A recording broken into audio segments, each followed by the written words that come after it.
इस crash test में Maruti Swift को 5 स्टार मिले हैं, जो कि JN कैब द्वारा किया गया है जापानी मार्केट में मिलने वाली स्विफ्ट के लिए। इस स्विफ्ट को 3 स्टार मिले हैं और ये टेस्ट किया गया है यूरो NCAP द्वारा यूरोपियन मार्केट में मिलने वाली स्विफ्ट के लिए। और इस क्रैश टेस्ट में स्विफ्ट को सिर्फ 0 स्टार मिले हैं और ये किया गया है लैटिन NCAP द्वारा उस स्विफ्ट का जो इंडिया में बनी है। ये बात किसी से छुपी नहीं है कि मारुति इंडियन कंज्यूमर को अपने प्रोडक्ट डिग्रेड करके बेचती है, पर ऐसा नहीं है कि वो हमेशा से इंडियन को हल्की और अनसेफ गाड़ियाँ बेच रही है, बल्कि डिग्रेडेशन का ट्रांजिशन हर नई जनरेशन के साथ हुआ है। जैसा कि फर्स्ट जनरेशन स्विफ्ट का वेट लगभग 1000 किलो का था, जो कि थर्ड जनरेशन में आते आते घटकर सिर्फ 875 किलो का रह गया है, जबकि नई कार पुरानी कार के कंपैरिजन में ज़्यादा बड़ी है। और ऐसा सिर्फ स्विफ्ट के साथ नहीं है, उनकी हर कार पहले से बहुत ज़्यादा बड़ी हो गई है और बहुत ज़्यादा हल्की भी हो गई है। तो ये वीडियो बहुत ज़्यादा इंटरेस्टिंग होने वाली है, इसलिए इस वीडियो को लास्ट तक ज़रूर देखना कि कैसे मारुति इंडियन मार्केट पर अपनी डोमिनेंस के चलते अपनी कार्स की हर साल क्वालिटी और सेफ्टी कम करती जा रही है। क्यों मारुति को अपनी कार्स का वेट कम करने के लिए अपने इंजन में ज़्यादा से ज़्यादा प्लास्टिक के पार्ट्स को यूज़ करना पड़ रहा है। क्यों मारुति और Hyundai जैसी कार बनाने वाली कंपनी 4 सिलेंडर इंजन का इस्तेमाल कर रही हैं, जबकि Volkswagen और टाटा जैसी सेफ गाड़ी बनाने वाली कंपनियों को 3 सिलेंडर से काम चलाना पड़ रहा है।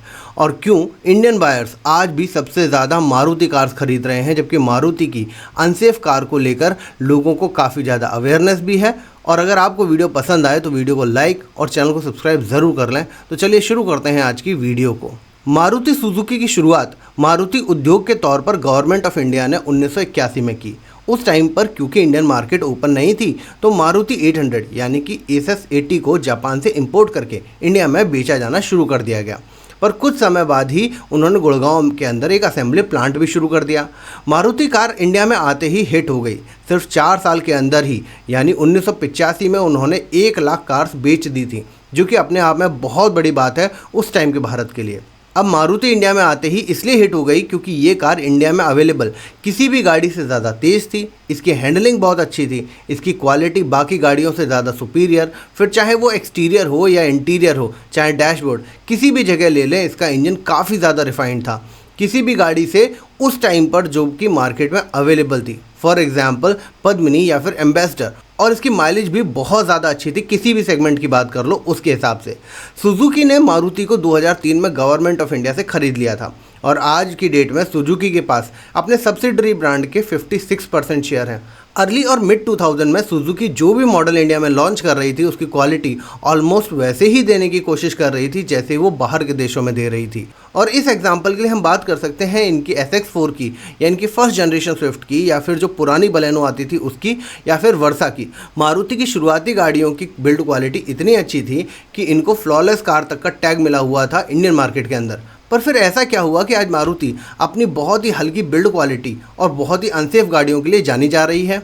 दरअसल वक्त के साथ बाकी कंपनी ने भी मारुति को कड़ी टक्कर देने के लिए अपने काफ़ी बढ़िया मॉडल मार्केट में उतारे, जो उनकी तरह अच्छी बिल्ड क्वालिटी, इंजन और ओवरऑल अपील देते थे। और इसलिए मारुति ने अपने सबसे मजबूत पहलू पर और भी ज़्यादा काम करने का डिसाइड कर लिया, और वो था बेहतरीन माइलेज। मारुति चाहती थी कि कोई भी उन्हें बीट ना कर पाए माइलेज के मामले में। पर सिर्फ कंपटीशन ही उनकी प्रॉब्लम नहीं थी, बल्कि स्ट्रिक्ट होते हुए एमिशन नॉर्म्स भी थे। भारत में 2010 में भारत स्टेज 4 इंट्रोड्यूस कर दिया गया था और अगले 7 सालों में ये पूरे देश में इम्प्लीमेंट भी हो गया। और अब इसी वजह से सभी ऑटो मैन्युफैक्चरर्स को अपने एमिशन यानी कि टेल पाइप से निकलने वाले धुएं को पहले से कम करने के लिए काफ़ी ज़्यादा R&D पर खर्च करना पड़ रहा था। कई कंपनी ने अपने पुअर परफॉर्मिंग मॉडल्स को डिसकंटिन्यू भी कर दिया था, और ये सब कुछ बहुत नॉर्मल सी प्रैक्टिस है। ऐसा कई ब्रांड्स करते हैं एमिशन नॉर्म्स को मैच करने के लिए। पर मारुति ने स्ट्रिक्ट एमिशन नॉर्म्स को मैच करने के लिए और अपनी माइलेज को और भी अच्छा करने के लिए अपनी गाड़ियों के वजन को हल्का करने का फैसला लिया। 2012 के ऑटो कार प्रोफेशनल के इस आर्टिकल में मारुति सुजुकी के मैनेजिंग एग्जीक्यूटिव ऑफिसर इंटरव्यू देते हुए बड़े प्राउड से बताते हैं कि मारुति हमेशा अपनी नई जनरेशन कार को पिछले जनरेशन कार से हल्का बनाती है, और वो अपनी इस वर्किंग फिलॉसफी को एक्टिवली हर मॉडल पर इम्प्लीमेंट भी करते हैं। वो बताते हैं कि कार के बॉडी शेल का वेट ओवरऑल वेट के 30% होता है, और इसमें सबसे ज़्यादा स्कोप होता है कार के वजन को कम करने का। पर ऐसा नहीं है कि वो अकेले बॉडी शेल का वेट कम करते हैं। इस वेट लॉस एक्सरसाइज का पूरा फ़ायदा उठाने के लिए मारुति द्वारा ऑलमोस्ट हर पार्ट पर काम किया जाता है, उनका वेट कम किया जाता है। जैसे कि उन्होंने सेकेंड जनरेशन स्विफ्ट का एग्जाम्पल देते हुए बताया कि उनके प्रीवियस जनरेशन मॉडल्स के फ्यूल टैंक स्टील के बने होते थे, लेकिन अब इन गाड़ियों में प्लास्टिक के फ्यूल टैंक दे रहे हैं और इससे इन कार्स में 3 किलो तक का वेट रिडक्शन मिलता है। साथ ही साथ उन्होंने ऑल्टो का एग्जाम्पल भी दिया और ये बताया कि कैसे मारुति ने प्रीवियस जनरेशन के मुकाबले अपनी नई ऑल्टो के सीट का वजन 5 किलो तक कम कर दिया है। उन्होंने ये भी बताया कि इसकी बैटरी का वजन भी 500 ग्राम तक कम कर दिया गया है और इसी रिपोर्ट में ये भी बताया गया था कि मारुति को वेट रिडक्शन में सबसे ज़्यादा इंजन्स में प्लास्टिक पार्ट्स के यूज़ को बढ़ाने से फ़ायदा मिलता है और बॉडी में हाई स्ट्रेंथ स्टील का यूज़ करने से भी इनको फ़ायदा मिलता है। खैर, स्टील वाली बात तो मुझे अपने आप ही क्वेश्चनेबल लगती है और इस मामले में supply chain expert DM SK Gupta ने 2012 में कहा था कि हाई स्ट्रेंथ स्टील गाड़ी का माइलेज बढ़ाने और कार्बन एमिशन को कम करने में मदद करेगी।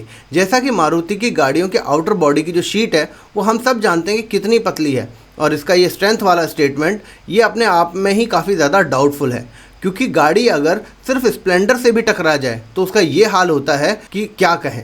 अभी जो हमने डिस्कस किया वो मारुति की सेकेंड जनरेशन स्विफ्ट की वेट लॉस स्ट्रेटजी की बात थी, पर अभी जब से BS6 इंट्रोड्यूस हुआ है तब भी मारुति ने अपने इंजन्स पर ज़्यादा काम करने के बजाय अपनी कार का वेट कम करने पर ज़्यादा ध्यान दिया है।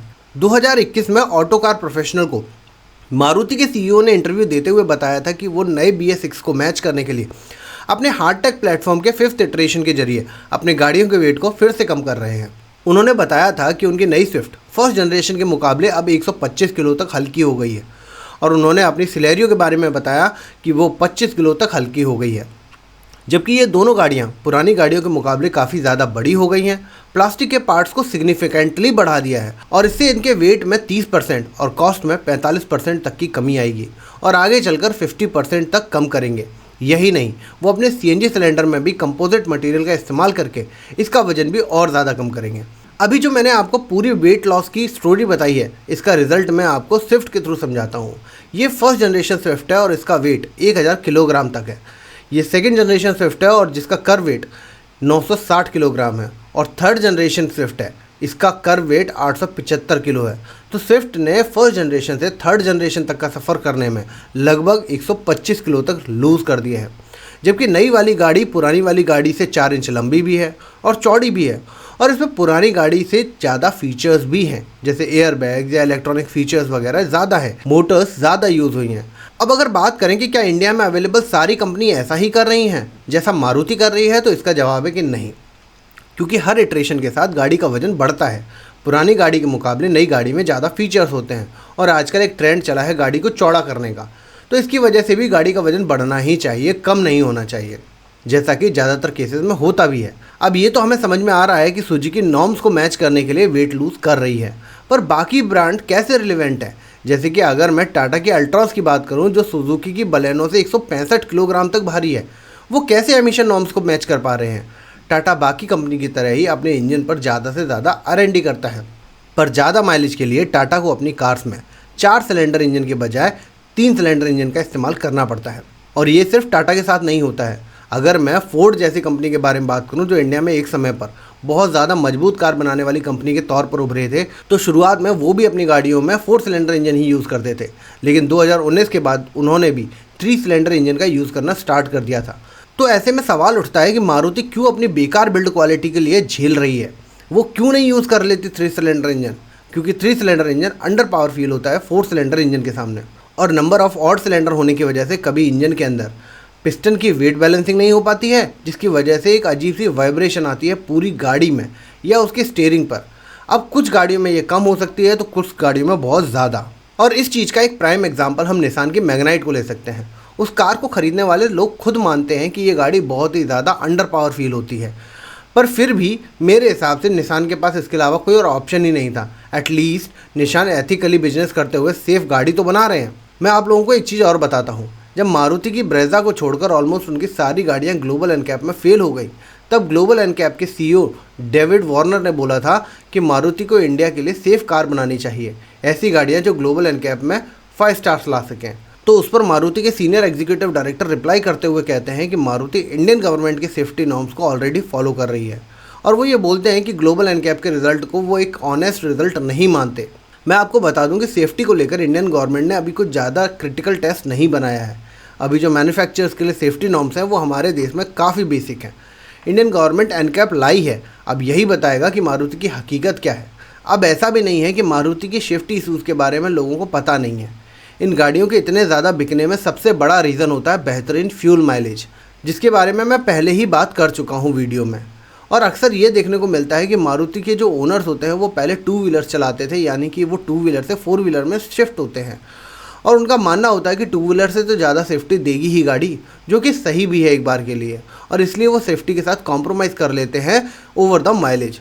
और एट लास्ट एक और बड़ा रीज़न मुझे लगता है कि मारुति सुजुकी को लोग एक इंडियन ब्रांड समझते हैं या एक जॉइंट वेंचर समझते हैं जिसमें इंडियन और जापानी कंपनी साथ में काम कर रही है, पर ऐसा है नहीं। ये कंपनी स्टॉक एक्सचेंज में लिस्टेड है, इससे ये कंपनी जापानी कंपनी बन जाती है जिसका एक इंडियन नाम है।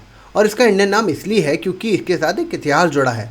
इंडियन गवर्नमेंट ने इसको जब 1981 में स्टार्ट किया था तो इसका नाम मारुति रखा था, और सुजुकी चाहता है कि इसके साथ ये ओरिजिन जुड़ा रहे। इससे इनकी मार्केटिंग आसान हो जाती है, और जैसा कि मैंने पहले बताया कि कई लोगों को ऐसा भी लगता है कि ये एक इंडियन ब्रांड है। और आखिर में यही बोलूँगा कि ऐसी वीडियो बनाने में काफ़ी ज़्यादा मेहनत और टाइम दोनों लगते हैं। मैं उम्मीद करता हूँ कि आपको हमारी ये वीडियो पसंद आई होगी, तो इस वीडियो को लाइक ज़रूर करें, चैनल को सब्सक्राइब करें, और आपके जो भी विचार हैं वो कमेंट बॉक्स में ज़रूर लिखें। चलिए मिलते हैं अगले वीडियो में, तब तक के लिए खुश रहिए, स्वस्थ रहिए।